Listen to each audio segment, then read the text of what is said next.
sejam muito bem-vindos a mais um Isto Não é Pera Doce. O professor Luís Santos é o nosso convidado deste programa, é professor de Ciências da Comunicação na Universidade do Minho, doutorado também em Ciências da Comunicação pela UEM e tem um mestrado em Política Internacional na Universidade de Londres. Isso. Foi jornalista durante mais de uma década na Rádio Universitária do Porto, Jornal Notícias, Diário de Notícias como correspondente em Londres e também no Serviço Mundial da BBC. É membro eleito do Conselho Geral da Universidade do Minho, diretor adjunto do Centro de Estudos de Comunicação e Sociedade e diretor do mestrado em Ciências da Comunicação. E continua a colaborar com alguns órgãos de comunicação social, como comentador e algumas reflexões. E se calhar começávamos um bocadinho por aí, que já que este é um podcast de educação, e pedir-lhe uma opinião. Quer dizer, eu muitas vezes fico a pensar, e tenho dúvidas, se a educação é realmente um tema que esteja no topo da atualidade política e da comunicação social. Partilha essa ideia ou acha que não? Eu acho que, como os outros temas, vai e vem à atualidade política, não é? A educação.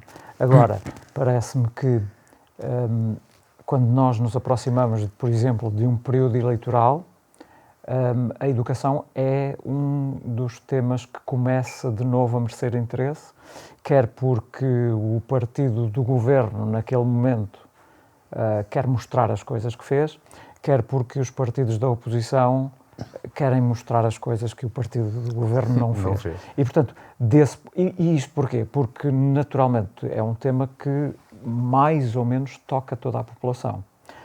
Toca os mais velhos, porque no sistema estarão os netos, não é? Toca as pessoas em idade ativa, porque naturalmente devem ter filhos que andam no sistema, e toca os mais novos, porque são eles parte do sistema. E, portanto, tem um enorme interesse do ponto de vista da captação dos votos e, portanto, às vezes o aproveitamento que se faz da educação para a agenda política é meio oportunista, é Sim. verdade, mas significa que os temas da educação vão para a agenda. Depois, quando é que também os temas da educação vão para a agenda? Quando há falhas no sistema.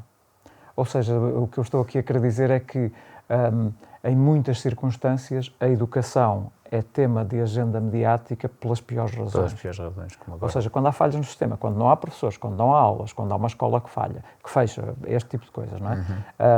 Deveria lá estar por outras razões? Sim. Claro que sim. Pelo sucesso. Claro que sim. Eu fico muitas vezes com a ideia que grandes temas da área de educação ficam muito centrados em debates de especialistas, de comentadores, mas que a população em geral depois fica... Não me parece muito sensibilizada. Por exemplo, a questão dos resultados do PISA. Não sei, isto pode ser impressão minha. Se não fica também na mesma bolha de pessoas que debatem esses assuntos e não... Eu acho que as pessoas debatem as coisas ao nível do seu interesse imediato. No mundo em que eu estou inserido e no mundo em que eu consigo agir. E eu tive alguma experiência com associações de pais também, e eu acho que as pessoas se envolvem nas reuniões com a diretora de turma e depois nas associações de pais. Não são os pais todos, obviamente, também porque as pessoas têm vidas muito complicadas hoje em dia, não é? Mas parece-me que as pessoas talvez se envolvam ao seu nível e talvez pensem: esse tipo de coisas eu já não consigo ter influência nenhuma nelas e, portanto, eu vou deixar que os outros se envolvam. Se calhar fazemos isso com tudo na vida. Não é assim muito bom. Não é muito bom que, ao nível dos agrupamentos de escolas, por exemplo, não se discutam esse tipo de coisas. Não se discutam os resultados, não se discutam propostas de aperfeiçoamento, de melhoria neste ponto ou naquele. Não é bom que isso aconteça. Geralmente essas discussões são, de facto, feitas ou por comentadores nos jornais, ex-ministras, Sim. ex-ministros, às vezes pessoas nas universidades e políticos, naturalmente. E depois não sai um pouco daí. Não Sim, sai. eu também surgiu-me um pouco por causa da questão quando foi a pandemia. Tivemos as escolas bastante tempo fechadas, encerradas, e foi uma decisão que na altura até podia ter gerado mais reação, ou pelo menos não senti na sociedade civil mais vontade de discutir isso.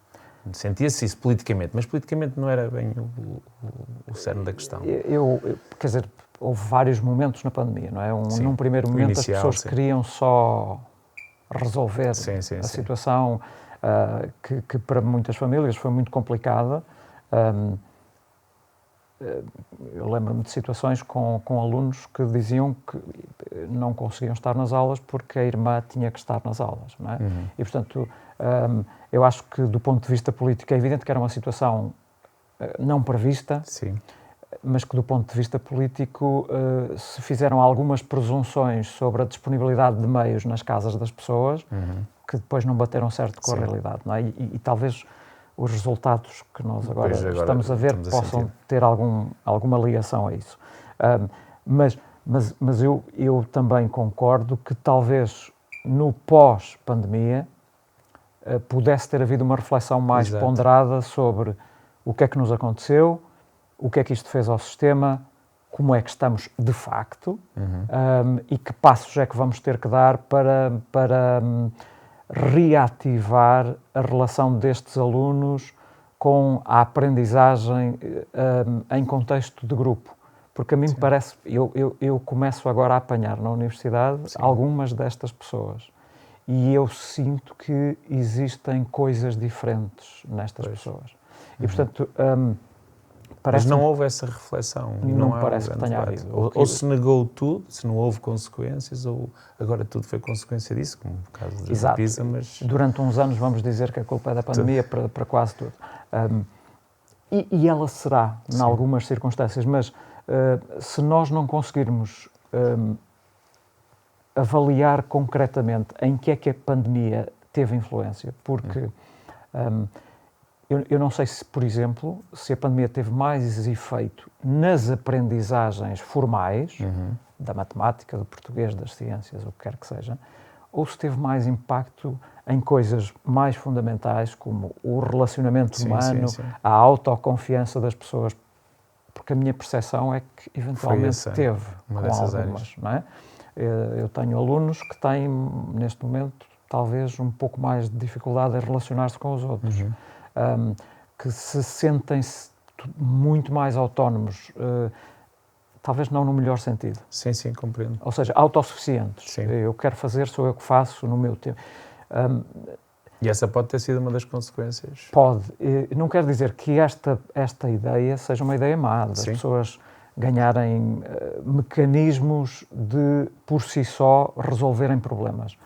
Mas acho que também é importante que as pessoas consigam resolver problemas com os outros, em conversa com os outros, às vezes em negociação com os outros. A questão de algumas aptidões especiais. Exato, é isso. Para terminar um bocadinho este tema ainda da atualidade da educação, algo que também, e vou aproveitar, da uma pessoa especialista em comunicação, consegue imaginar, por exemplo, hoje em Portugal, haver consensos em torno de políticas educativas a longo prazo? É que eu acho que está tudo tão extremado a nível ideológico no debate que parece uma coisa muito distante. Concorda com isso? Nós, é muito bom que sejamos assim, nós somos sempre mais críticos das coisas que nos são próximas. E isso é excelente, porque é assim que nós melhoramos.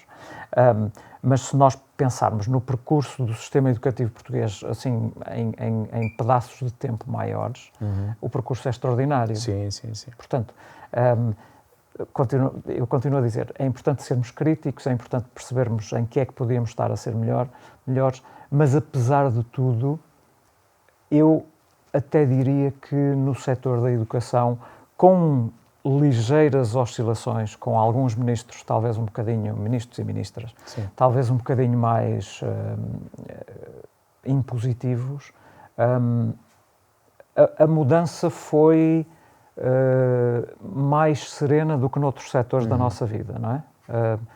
Talvez com proximidade ao que acontece na saúde, porque são sistemas muito pesados e são muito complexos, e são sistemas que lidam com a confiança das pessoas, não é? Acho que toda a gente percebe isso. Se eu ponho uma criança no sistema e ao longo do percurso da criança aquilo que ela tem que aprender e aquilo pelo que a criança tem que ser avaliada muda 4 ou 5 vezes, não é muito saudável, não é muito correto, não é? Portanto, apesar de tudo, apesar de já termos sido governados por partidos com uma leitura política e partidos com uma outra leitura política, eu acho que em algumas coisas essenciais... As transformações têm sido mais... Mexeu-se pouco. O que me parece bom, desde que o sentido transversal da coisa seja interessante. Não é? Ok, vamos mudar agora um bocadinho o tema, vamos falar de jornalismo e da prática. O professor passou pela BBC e o rigor é uma imagem de marca da BBC, ou pelo menos eu sempre associo já teve melhores dias. Já teve melhores dias. Mas sente que hoje em dia, e uma vez está ligado também à formação de novos jovens, mobilizar ou motivar jovens para estes valores como o rigor jornalístico, numa época em que eles crescem muito mais ligados a redes sociais, a seguidores e a algum espetáculo, e muito imediatismo, é mais difícil? É mais complicado. Eu se calhar alargava a coisa não apenas para o jornalismo, mas para a informação de qualidade. Ou seja, a necessidade de mesmo jovens alunas e alunos que nunca tenham nenhuma relação profissional com o jornalismo necessitarem de ser cidadãos e cidadãs bem informados, eu acho isso vital hoje em dia. E por causa disso tudo que me disse, por causa dessa avalanche de informação a que eu tenho acesso. Se eu não tiver competências para olhar para as coisas de maneira crítica, em todos os instantes em que estou a percorrer fluxos com o meu dedo, não é? Eu não sei, alguns é assim, outros é mais assim. Mas se eu não tiver essas competências, eu vou ser enganado muitas vezes, ou enganada muitas vezes, eu vou, em muitas circunstâncias, ser agente, mesmo que não deliberado, de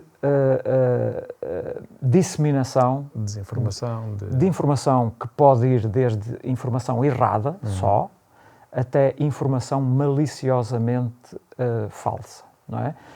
E, portanto, eu acho que o nível de exigência não se põe agora só nas pessoas que têm formação em jornalismo ou até em comunicação. Eu acho que esse nível de exigência, neste momento, parece-me impossível. Nós dizemos que vivemos na sociedade da informação. Então temos todos que perceber um bocadinho disto. É impossível estarmos neste planeta, neste momento, quando estou a falar neste planeta, estou a falar, obviamente eu tenho consciência de que não posso generalizar, estou a falar de um planeta ocidentalizado que tem acesso a dispositivos sim. E a meios de comunicação e que tem acesso à autoprodução também, o que é muito importante. Se eu não tiver competências mínimas de avaliação do rigor ou da maior ou menor proximidade à verdade do que eu estou a ver. Sim, é uma área para explorar, essa aí podemos também falar daqui a pouco, que é o facto de é preciso formar públicos, é preciso formar as pessoas, isso obviamente vai passar pela escola também muito.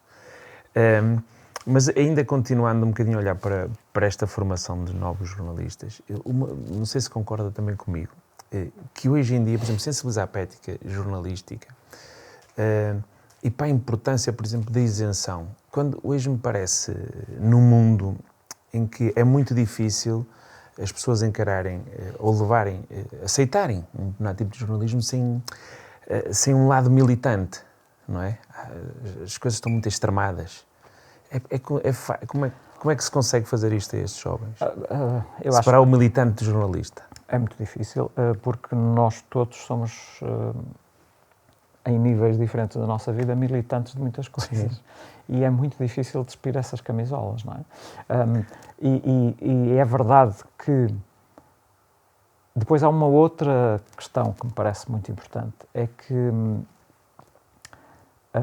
se a minha necessidade básica de ter um salário decente para poder alimentar-me, pôr os meus filhos na escola e comprar roupa de vez em quando, não é satisfeita ou não é satisfeita de forma, minimamente aceitável, eu começo a arranjar às vezes para mim mesmo justificações para fazer coisas que eu sei que não são muito corretas, não é?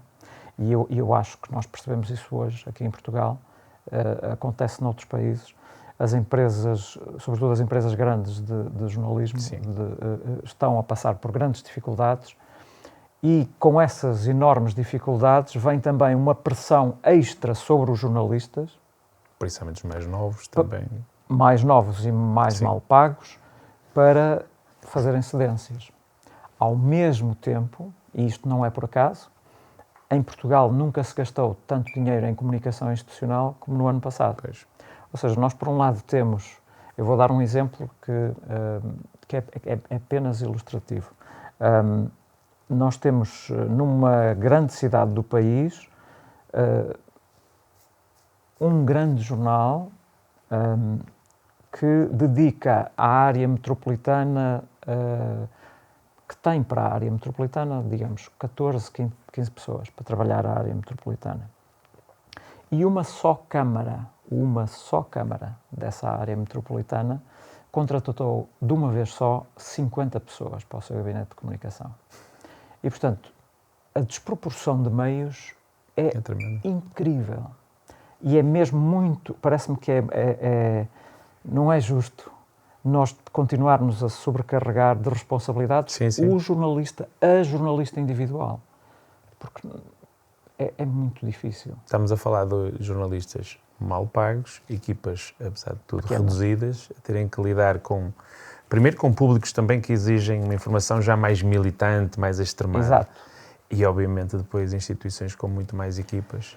E com muita capacidade e com profissionais muito bem preparados que fazem o seu serviço.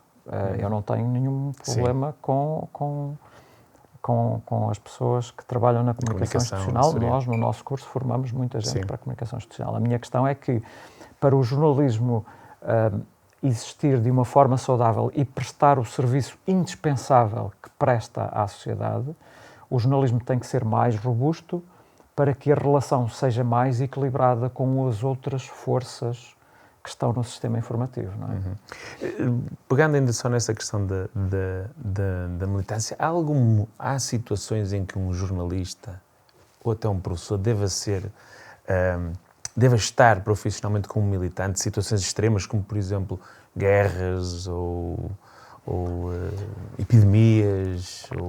Eu diria que um bom quadro de referência para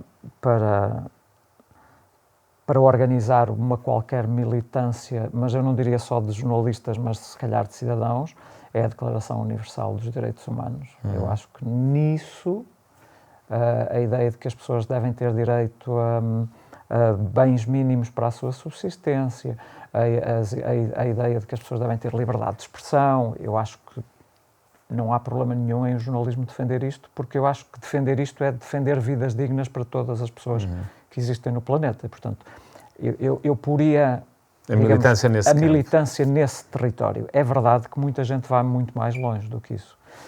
E eu também já fui pessoalmente mais opositor à ideia da militância, mas a minha oposição normalmente tinha a ver com o facto de a militância não ser expressa. Quando nós temos, e noutras culturas jornalísticas isso é mais claro, por exemplo, não é? Há países em que os jornais assumem posicionamentos políticos de maneira muito clara, muito clara. E aconselham o voto em e dizem, votem candidatos. Neste, votem naquela, façam assim, façam assado. Só que isso está assumido de maneira clara. E eu acho que aí os leitores também já não estão a ser enganados, não é? Apesar de tudo, mesmo aí, eu sou talvez ainda dos velhinhos que acho que esse posicionamento do jornal devia ser expresso apenas nos espaços de opinião e não no espaço noticioso. O espaço das notícias, as notícias são um lugar sagrado, não é? Dizia um académico americano. E as opiniões cada um tem as que quer. E os jornais encontraram formas, os jornais, as rádios e as televisões, de separar muito bem os conteúdos. Os jornais as páginas de opinião aparecem com umas caixas, com a fotografiazinha do senhor ou da senhora que dá a opinião. As televisões dizem, e agora o Marcos Mendes vai dizer 2 ou 3 coisas, não é?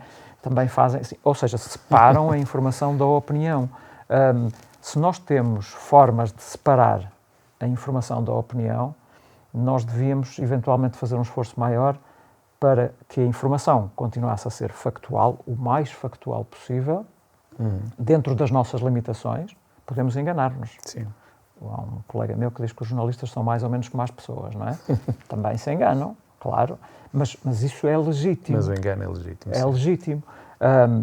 Portanto, eu dar às pessoas os factos da forma melhor possível, os que eu tenho naquele instante. E a sua imagem, agora surgiu-me ir por aqui, da comunicação social portuguesa, essa separação entre a opinião e o jornalismo mais... Já foi mais saudável, eu acho que por causa de algumas situações que são externas à profissão. Eu não quero, não estou aqui Sim, identificar. a ilivar os jornalistas individuais de responsabilidades individuais em alguns momentos, mas acho que há aqui coisas estruturais que pressionam as empresas e depois os administradores pressionam os diretores e depois os diretores pressionam os jornalistas. Estas coisas têm hierarquias também, não é? Portanto, acho que já foi mais clara a distinção entre uma coisa e outra e, sobretudo, a produção informativa já teve condições para ser de maior qualidade e de maior quantidade também. O facto de vermos tantos órgãos de comunicação social agora em dificuldades económicas, grupos, isso também os fragiliza e os torna mais vulneráveis a pressões externas. Claro, obviamente. Isso aí é absolutamente óbvio. Um grupo de média sólido, forte economicamente, consegue fazer uma notícia sobre um problema complicado que aconteça num dos seus maiores anunciantes. Não é? Vamos imaginar. Sim. Isto é tudo em abstrato, sendo que estou a falar de um caso concreto, mas é tudo em abstrato.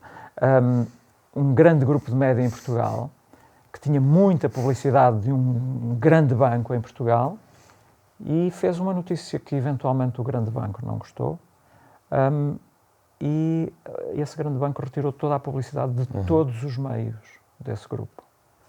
E é um rombo financeiro significativo. Este tipo de coisas, este tipo de pressão, porque isto é pressão, inaceitável, mas se o grupo for muito robusto, o grupo diz, muito bem, adeus, até à próxima, nós arranjamos outro, não é? A questão é que hoje em dia isto é mais difícil de fazer e, portanto, as empresas sentem-se mais constrangidas, para usar uma palavra simpática. Então temos agora um bocadinho aos jovens e à educação. Olhando, obviamente trabalha com jovens na área da comunicação e muitos deles seguirão ou comunicação institucional, ou jornalismo, audiovisuais, área dos mídia. Agora, sendo que estas novas gerações, e parece-me que poderá pensar isso, já falámos um pouco da sociedade, estão menos atentos à atualidade, ou que acompanham menos meios de comunicação? A fonte deles são os feeds das redes sociais, do Google? Eu sinto que as pessoas continuam a consumir informação, mas talvez não consumam aquilo que eu identificaria como informação. Não sei se me faço entender. Ou seja, Sim. As pessoas consomem informação, e muita. Se calhar até leem mais do que há muitos anos, por causa das plataformas, pelo menos leem mais bocadinhos de coisas. Não é? 3 linhas, 4 linhas de cada coisa. Isso sim. E sabem muitas coisas sobre temas de que eu não sei coisa nenhuma. Não é? E, portanto, ou seja, são pessoas que têm acesso a muita informação, têm interesse em muita informação, só que essa informação não é aquilo que eu identificaria como informação relevante. Mas podemos estar em desacordo.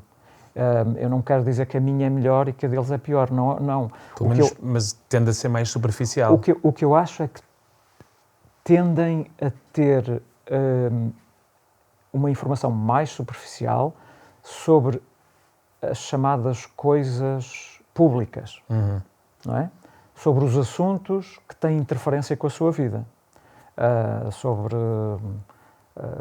as inflações, os juros do crédito à habitação, as greves deste grupo profissional ou daquele grupo profissional, as urgências dos hospitais, ou até os partidos políticos que fazem isto ou que fazem aquilo. Sobre isso têm menos informação. Mas também consigo dizer-lhe que isso acontece da minha experiência, que quando as pessoas às vezes são ativadas para o interesse, muitas delas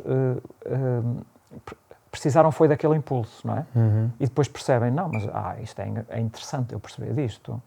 E quando o professor ou a professora me perguntar, eu já vou saber dizer 2 ou 3 coisas sobre isto. Portanto, algumas pessoas envolvem-se. Um dos problemas também, é as plataformas digitais hoje de divulgação da informação e o modo como tudo funciona, os algoritmos como isto funcionam. Se eu tendo a receber dezenas ou centenas ou milhares de informações de acordo com aquilo que já me interessou ou com pesquisas que eu fiz, o que acaba por criar bolhas à volta das pessoas. Ou mais complicado ainda, de acordo com o que alguns anunciantes quiseram. Sim.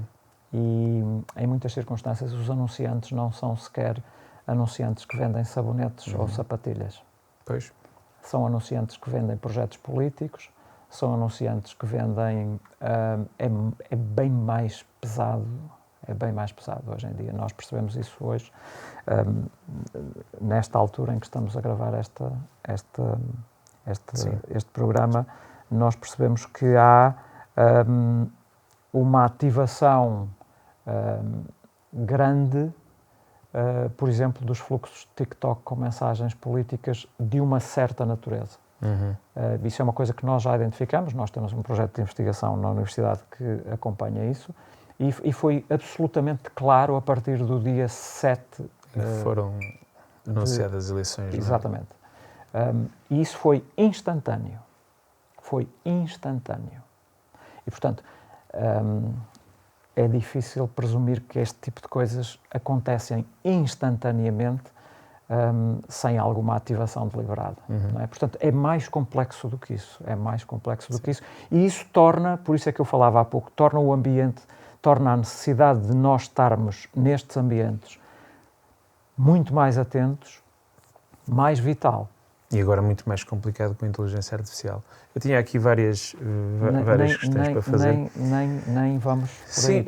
Porque também aí há enormes vantagens, os nossos alunos já usam bastante esse tipo de ferramentas, há enormes vantagens, mas também é preciso uma curva de aprendizagem, ou seja, em primeiro lugar é preciso as pessoas perceberem que este tipo de ferramentas e as ferramentas a que temos acesso hoje em dia ainda são muito básicas, algumas fazem coisas já que nós achamos extraordinárias, mas ainda são muito básicas. Daqui a 3, 4, 5 anos vamos estar num patamar completamente distinto, mas apesar de tudo as pessoas têm que continuar a olhar para elas como ferramentas, parece-me a mim, que facilitam, que complementam, mas não que fazem. Mas não sente que é assustador para quem quer, por exemplo, ser jornalista, isto serve para qualquer profissão, mas vou pegar no jornalista e dizem assim, ok, vamos entrar para uma área onde, na verdade, a informação parece que aparece quase instantaneamente e se calhar nem vou ter que escrever. Já acontece isso. Sim, é parte dos textos, mas... E já acontece com empresas em Portugal, já acontece com a principal agência de notícias em Portugal. Já tem uma ferramenta que faz as pequenas notícias, por exemplo, com resultados desportivos ou com informação da Bolsa. Porque, no fundo, aquilo é só agregar informação. Sobretudo para jogos, por exemplo, terceira liga, quarta liga, não é? O nome dos clubes, os minutos a que foram os golos, quem marcou o golo, quem entrou, quem saiu e pronto, isto está feito uma pequena informação. E isso já é feito hoje em dia em Portugal. Grandes empresas jornalísticas... E ainda estamos a começar. Ainda estamos a começar. Grandes empresas jornalísticas de outros países também já fazem isso. Tivemos até recentemente polémicas com uma revista muito grande de desporto nos Estados Unidos, porque lá está, porque depois as pessoas abusam, e a revista tinha, digamos, colunas de textos variados sobre temas, com uma fotografia e tudo de alguém que não existia. Os textos foram produzidos por inteligência artificial e a pessoa que tinha um nome não era pessoa nenhuma. E, portanto, se torna uma coisa muito, muito assustadora. Abusos. Mas, para terminar, temos muito pouco tempo, isso até me leva a um tema que também tinha, um dos temas que tinha aqui, que era a desinformação. Não é? A desinformação hoje é um problema que pode ser, em certos casos, um problema de saúde pública, de segurança nacional, de o que quisermos. Exato. Sim. Como é que é possível combater a desinformação sem que, obviamente, sem pôr em causa as regras da democracia, não é? Sem pormos alguém a validar notícias? A primeira coisa que é importante dizer sobre isto é que nós temos uma expressão em português que diz assim: quem conta um conto acrescenta um ponto. Ou seja, a ideia de que de que é uma coisa da natureza humana que nós gostamos de espalhar informação, não estou a dizer boa nem má, estou a dizer nós gostamos de participar em processos de comunicação, não é? É por isso que nós nos agregamos aos outros, é por isso que nós nos sentamos já à volta de uma mesa durante 3 horas, não é só para comer, não é? É porque gostamos disso, nós gostamos disso. E, portanto, a ideia de que este fenómeno da desinformação é uma coisa recente não é verdadeira. Sempre houve desinformação. Eu acho que o que é novo é a escala. A escala é que torna tudo avassalador. A escala ligada à velocidade. Porque informações não verídicas, há 30 ou 40 anos, também se espalhavam. E nós todos nos lembramos de alguns rumores que correram na sociedade portuguesa. Também espalhavam, mas espalhavam muito mais devagar. E hoje em dia espalham no espaço de uma hora e meia. E podem causar muitos problemas. Passa a ser trending topic no Twitter, ou que agora já não se chama Twitter, não é? Muito X. Exato. Portanto, é a escala e a velocidade. Isso é que torna tudo assustador. E por causa disso, parece-me que a resposta não há uma resposta, não há assim uma moeda mágica para virar isto do avesso. Nós vamos ter que viver com isto. Isto é muito difícil de dizer aos políticos, por exemplo, não é? Porque os políticos querem logo regular. Agora perceberam que a desinformação é uma coisa interessante, interessante também do ponto de vista político, não é? E querem uma solução rápida. Então, como é que vocês agora resolvem isso? Não é? Não existe. Não existe. Nós vamos ter que viver com isto. E, portanto, viver com isto significa que vamos ter que reconhecer isto, vamos ter que ter e tudo isto são soluções. Vamos ter que ter mecanismos para reconhecer, vamos ter que ter mecanismos para contrariar e vamos ter que ter mecanismos para formar as pessoas para individualmente, no seu dia-a-dia, estarem habilitadas para gerir isto. Quer seja na saúde, na informação bancária, na informação comercial, na informação política ou na informação jornalística. Não é? Portanto, presumir que há uma solução única que vai resolver isto tudo, ou presumir que isto vai desaparecer, são duas presunções que me parecem erradas, que não nos levam a lado nenhum. Talvez se use a inteligência artificial para Talvez encontrar se use soluções. a inteligência artificial, mas acredito que parte substantiva passa por nós todos, dos mais novos aos mais velhos, porque também às vezes quando se propõem soluções de literacia mediática, de aumento da presença da literacia mediática, e existe um referencial de literacia mediática, até feito por dois colegas meus da Universidade do Minho, que ainda não é aplicado da forma mais, parece-me, que devia ser, da forma que devia ser no sistema educativo em Portugal, mas ele existe e está muito bem preparado. Mas quando às vezes se propõem soluções de literacia mediática, geralmente aponta-se para as gerações mais jovens, não é? Mas isso significa que já desistimos dos outros todos? Não, eles estão todos cá. Portugal tem uma população envelhecida. Eu não sei qual é a experiência da maioria das pessoas, mas eu já recebi coisas da minha mãe falsas. Sim, sim. Da minha mãe. Não é? E eu respondo, digo, mãe, o que é isto? Onde é que encontraste isto? Não é? Pronto. Portanto, eu acho que ninguém é imune a estas coisas. Ninguém é imune. E se nós nos concentrarmos só numa geração ou em 2 gerações, nós também não estamos a cumprir bem o serviço, parece. Professor, muito obrigado pela sua disponibilidade e pela partilha de ideias que esteve aqui connosco. E tive que saltar aqui muitos temas, mas fica para uma próxima. Muito bem. Muito obrigado. Quanto a nós, até ao próximo programa.